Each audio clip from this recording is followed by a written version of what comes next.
अस्सलाम वालेकुम, welcome to my kitchen.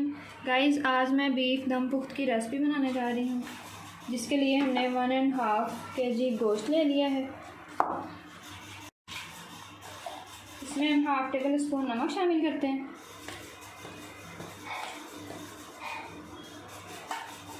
1/2 teaspoon काली मिर्च, और इसको अच्छे से मिक्स कर लेते हैं।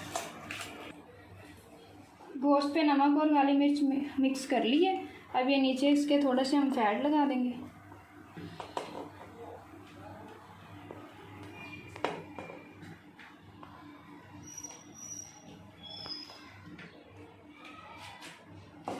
एक पाव हमारे पास आलू है।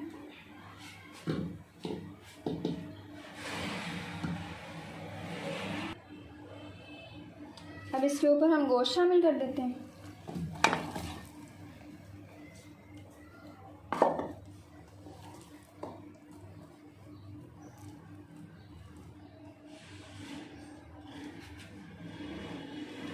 प्याज को हमने बड़ा बड़ा कटिंग कर लिया था, 1 पाव प्याज है। लहसुन इसमें जाएगा 1 गट्टी लहसुन। ये साबुत मसाला है, 2 से 3 लौंग और 1 अदद दालचीनी का टुकड़ा। टमाटर,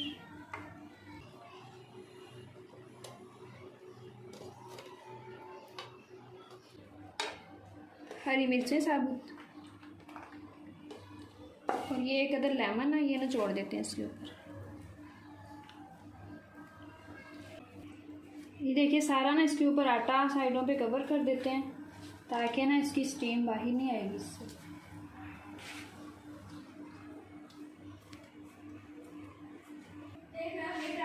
ये देखिए, सारी तरफ हमने ना आटा लगा दिया।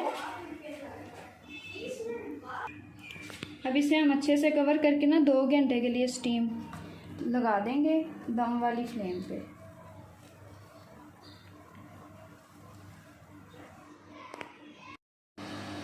ये देखिए, दम पुख्त के लिए ना 2 घंटे का स्टीम टाइम मुकम्मल हो गया है, और ये इस शक्ल में आ गया।